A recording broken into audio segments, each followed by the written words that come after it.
জনাব সার্জিস আলম তিনি এখন জাতীয় নাগরিক পার্টির উত্তরাঞ্চলের মুখ্য সংগঠক। তার একটা মন্তব্য নির্বাচন নিয়ে বেশ আলোচিত হচ্ছে এবং আমি মনে করি এটা জনাব সার্জিস আলমের ব্যক্তিগত মতামত হিসেবে আর নেওয়ার কিছু নেই, কারণ দীর্ঘদিন থেকে জাতীয় নাগরিক কমিটি একই ধরনের আলোচনা করেছেন, এবার তিনি আরও স্পেসিফিক করেছেন। ফলে এটা আমাদের তাদের দলের বক্তব্য হিসেবে আমরা নিতে চাই এবং এর মাধ্যমে আসলে তারা আমাদের কি বার্তা দিতে চাইছেন বা কি বার্তা আমরা পাচ্ছি সেটা নিয়ে কথা বলতে চাই। এবং শুরুতে বলে নেওয়া ভালো, তার মন্তব্যকে এভাবে দেখার যথেষ্ট সুযোগ আছে যে বাংলাদেশে নির্বাচনকে পিছিয়ে দিয়ে এই সরকারের ক্ষমতা যতটা সম্ভব দীর্ঘায়িত করার একটা চেষ্টার বহিঃপ্রকাশ হিসাবে এটা দেখা যেতে পারে। মঙ্গলবার তিনি সকাল 10টায় রায়ের বাজার বৌদ্ধভূমিতে 24-এর ছাত্র জনতার অভ্যুত্থানের শহীদদের কবর জিয়ারত ও দোয়া মোনাজাত শেষে সাংবাদিকদেরকে বলেন যে হাসিনার নির্দেশে এতগুলো হত্যা করা হলো, সেই খুনের বিচার না দেখা পর্যন্ত কিভাবে এদেশের মানুষ ভিন্ন কিছু চিন্তা করে। খুনি হাসিনাকে বাংলাদেশে নিয়ে আসতে হবে, বিচারের মঞ্চে দাঁড়াবে, ফাঁসির মঞ্চে দাঁড়াবে।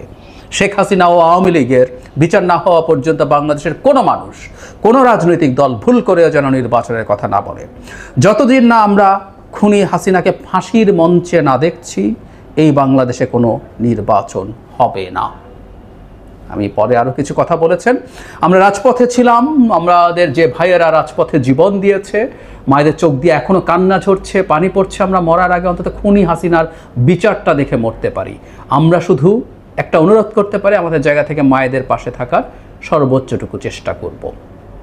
আবারও ওই বাক্যটা পড়ি, যে বাক্যটা প্রচুর আলোচিত হচ্ছে, যতদিন না আমরা খুনি হাসিনাকে ওই ফাঁসির মঞ্চে না দেখছি, এই বাংলাদেশে কোনো নির্বাচন হবে না।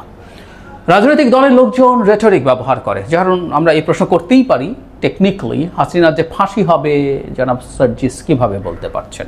আমরা তো হাসিনার বিচার চাইছি। ফাঁসি চাওয়া নিয়ে কিন্তু একসময় প্রচুর আলোচনা সমালোচনা আমরা করেছি যৌক্তিকভাবে।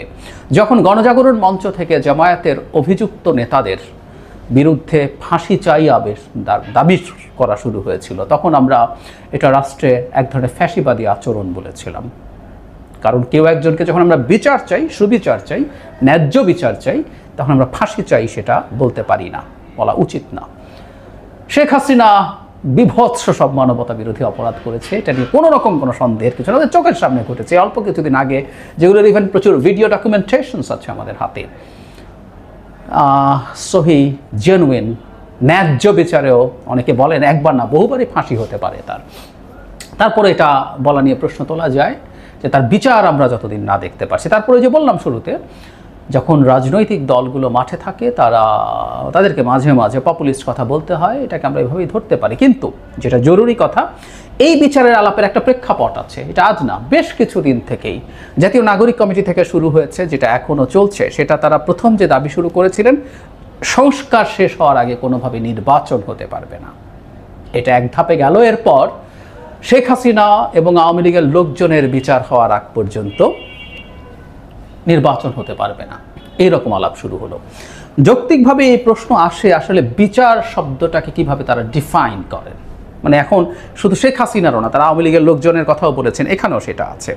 এখন খুব সহজে আমরা প্রশ্ন করতে পারি, ধরি আমরা শেখ হাসিনার বিচার এখানে যে আন্তর্জাতিক অপরাধ আদালত আছে সেখানে হচ্ছে, সে আইনের অধীনে যেখানে মানবতা বিরোধী অপরাধের বিচার হচ্ছে, তিনি এবং আরও টপ বেশ কিছু মানুষের, এবং আমরা আমাদের চিফ প্রসিকিউটরের যারা তাজুল কিছুদিন আগে জানিয়েছেন যে 1-1.5 মাসের মধ্যেই তার তদন্ত শেষ হয়ে বিচার কার্য শুরু হবে, এবং তার ভাষ্য মতে আগে বলেছেন, এটা এদিন বলেননি, যে এই বছরের মধ্যেই তার কিছু বিচার দেখা যাবে।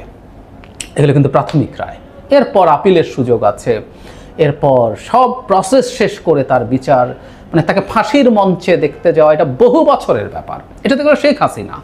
এছাড়া তার প্রচুর দলীয় লোকজন আছে যাদের বিরুদ্ধে এই আদালতে মামলা হবে না, তাদের বিরুদ্ধে মানবতা বিরোধী অপরাধের অভিযোগ না, অনেক ভয়ঙ্কর ক্রাইমের অভিযোগ আছে বিভিন্ন জায়গায়। খুন মানেই কিন্তু মানবতা বিরোধী অপরাধ না, বহু এলাকায় খুনের অভিযোগ আছে, কাউকে আহত করার অভিযোগ আছে, কারোর বিরুদ্ধে মিথ্যা মামলা করে হয়রানির অভিযোগ আছে, সবগুলো ফৌজদারি অপরাধ। চাঁদাবাজি, টেন্ডারবাজি, নানা রকম এরকম অবৈধ ব্যবসা, মাদক ব্যবসা, বহু অভিযোগ আছে। সো এগুলো নিয়ে তো শত শত বা হাজার হাজার মামলা হয়েছে, আরও হবে। তো এগুলোরও বিচার হতে হবে। এগুলো কবে নাগাদ হবে সেই প্রশ্ন। নট অনলি দ্যাট, আন্তর্জাতিক অপরাধ আদালতের বিচার এই বছরই হয়ে যাবে কিনা আমি সন্দিহান। সরকার যেভাবে বলুক না কেন, আমি ধারণা করি যে সরকার আন্তর্জাতিক স্ট্যান্ডার্ড মোটামুটি কমপ্লাই করার জন্য এই বিচারটা নিয়ে খুব তাড়াহুড়ো করবে না, করা উচিত হবে না। কারণ এই মামলা যদি শুরু হয় এবং শেখ হাসিনা যদি এটাকে কন্টেস্ট করার সিদ্ধান্ত নেন, তাহলে আসলে অনেকগুলো প্রসেস শুরু হবে। এই আদালত নিয়ে প্রশ্ন হতে পারে, এই আইন নিয়ে প্রশ্ন হতে পারে, এই আইনের মানে সেই এখতিয়ার বা এই আদালতে সেই এখতিয়ার আছে কিনা এভাবে বিচার করার, নানান রকম প্রশ্ন উঠে তারপর বিচার, তারপর সাক্ষ্য, সব কিছু, তারপর শুনানি, এসব করতে করতে করতে করতে আসলে এটা এমনিতেই এই প্রাথমিক রায়ে দীর্ঘ সময় লেগে যাবে।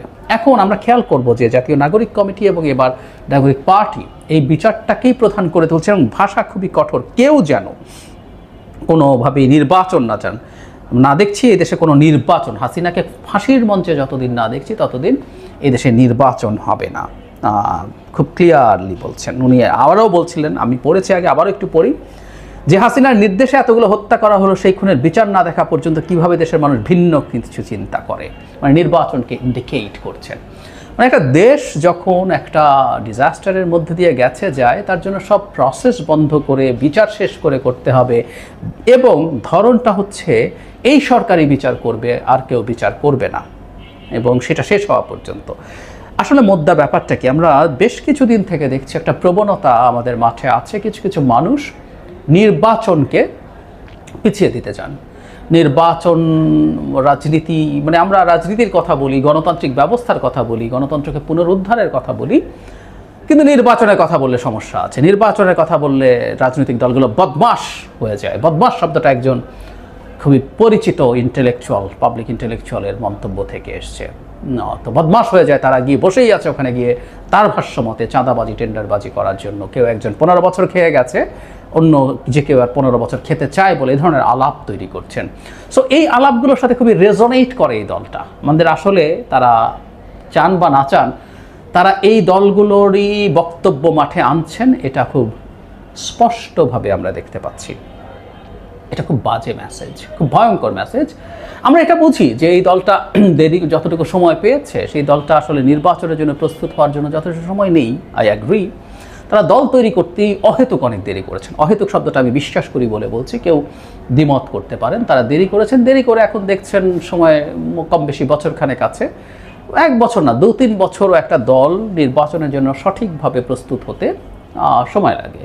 সুতরাং তারা পারবে না, তাদের সময় বেশি লাগতে পারে, সে কারণে তারা এগুলো বলতে পারেন। কিন্তু আমার কাছে সন্দেহ হয় যে এগুলো শুধুমাত্র রেটরিক না, কারণ এই কথাগুলো ক্রমাগত বলছেন এবং তারা ইনক্রিজিংলি টাফার শব্দ ব্যবহার করছেন। একসময় যতটা কঠোর শব্দ ব্যবহার করতেন, এখন আরও কঠোর, আরও কঠিন শব্দ ব্যবহার করছেন। এবং এই ক্ষেত্রে ডক্টর ইউনূস, আমাদের প্রধান উপদেষ্টার যে বক্তব্য, সেটার সাথেও তারা কমপ্লাই করছেন না।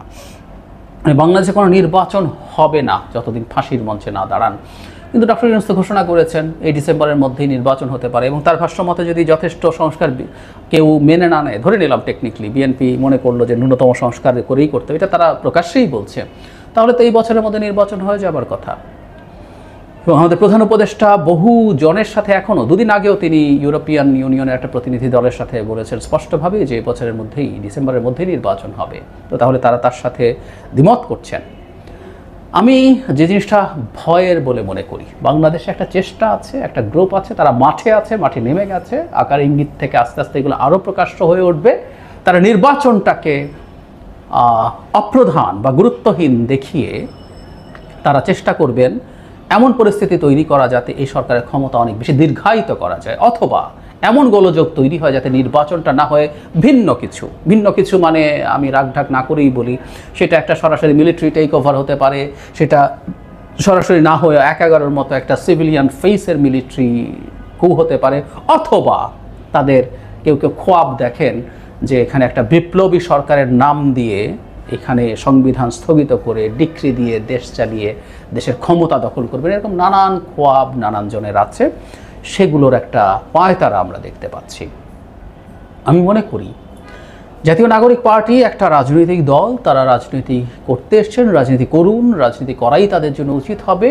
খুব স্বাভাবিকভাবেই এই নির্বাচনে তারা অনেক ভালো কিছু করতে পারবেন না, এটা এই কারণে নয় যে তারা প্রচুর ভুল করেছেন। আমি মনে করি তারা প্রচুর ভুল করেছেন এবং যতটুকু এগিয়ে যেতে পারতেন ততটুকু এগিয়ে তারা এবার যেতে পারবেন না। কিন্তু সেই ভুলগুলো না করলেও প্রতিষ্ঠিত একটা বহু বছরের রাজনৈতিক দলের সাথে ফাইট করার মতো জায়গায় তারা এবার 2, 3, 4, 5 বছর পরে নির্বাচন হলেও তারা এটা পারতেন না। যেটা তাদের করা উচিত যে নির্বাচন হোক, নির্বাচনের দেশটা স্থিতিশীলতার মধ্যে আসুক, তারপর তারা তাদের রাজনীতি আসলে মূলত তখন শুরু করবেন। কারণ অনিবার্যভাবেই, আমি তাত্ত্বিকভাবে বলছি, বিএনপি যদি ক্ষমতায় আসে, তাদের বাংলাদেশের মতো দেশে আসলে সুশাসন নিশ্চিত করা খুব কঠিন। খুবই ঐকান্তিক ইচ্ছে থাকলেও নানান জায়গায় নানান সমস্যা তারা করবে, সংকটে পড়বে। সেগুলোকে ভিত্তি করে তারা তাদের রাজনীতি সাজাতে পারবেন এবং তারপরের নির্বাচনে তারা একটা উল্লেখযোগ্য শক্তি হিসাবে তারা ভোটের মাঠেই থাকবেন বলে আমরা আশা করতে পারি। এটাই হওয়া উচিত তাদের সঠিক লাইন। তারা যদি কিছু লোকজনের প্ররোচনায়, আমি এটা প্ররোচনা বলছি, তারা অনেক ছোট মানুষ, কিন্তু কিছু লোকজন তাদেরকে প্ররোচিত করছেন, প্রকাশ্যেই প্ররোচনা দেখছি বলে বলছে, আমি ভেতরে খবর জানি না, ভেতরে কতটা করেন সেটা অনুমান করতে পারি। সেই প্ররোচনার ফাঁদে পা দিয়ে তারা যদি নির্বাচনকে ম্যানিপুলেট করার, নির্বাচনকে ডিলেট করার, এই অর্থে বলছি, নির্বাচন ম্যানিপুলেট না, ডিলেট করার বা ঝুলিয়ে দেওয়ার চেষ্টা যদি করেন, খুব বড় ক্ষতি তারা এই জাতি এবং রাষ্ট্রের করবেন। তাদের এই বাস্তবতা মনে রাখতে হবে। কেউ বলেন যে এরকম কিছু বলা মানেই বিএনপির দালাল হয়ে যাওয়া, বিএনপির পক্ষে কথা বলা। Not necessarily. আমাকে অনেকে এই কথাটা বলছেনও। কেন নির্বাচন নিয়ে এতটা কথা বলি, বা সামনের নির্বাচনগুলো নিয়ে আসলে পরিস্থিতি কী দাঁড়াতে যাচ্ছে, রাজনৈতিক প্রেক্ষাপট কী দাঁড়াতে যাচ্ছে, এগুলো নিয়ে আমি আরও বিস্তারিত কথা বলে যাব। আমি আমার অবস্থান স্পষ্ট করব, নট অনলি এই কারণে যে আমাকে আপনারা যাতে বুঝতে পারেন সেজন্য শুধু না, যাতে আমার এই ইন্টারপ্রিটেশন থেকে আপনারা অন্তত চিন্তার একটা খোরাক পান। আপনারা আপনাদের মতোই চিন্তা করবেন, আমরা প্রত্যেকে তার মতোই চিন্তা করি, এবং আমি এই দাবিও করি না আমার চিন্তা এই নির্ভুল বা শ্রেষ্ঠতম চিন্তা, কিন্তু একটা অল্টারনেটিভ চিন্তা যেটা আপনার চিন্তা নয়, সেটাও একটু যদি আপনার মাথায় থাকে বোঝা সহজ হবে। সো নির্বাচন অ্যাজ আর্লি অ্যাজ পসিবল। বাংলাদেশের এখনকার পরিস্থিতি আসলে সেই দিকে চলে গেছে, যাচ্ছে না, চলে গেছে বলে আমি মনে করি। এমনকি ডিসেম্বর আমার কাছে দূরে মনে হচ্ছে। আমি জানি এই কথা শোনার সাথে সাথেই অনেকে আমাকে নানান ট্যাগ দেবে, তারপরও আমি এই সঠিক কথাটা বললাম।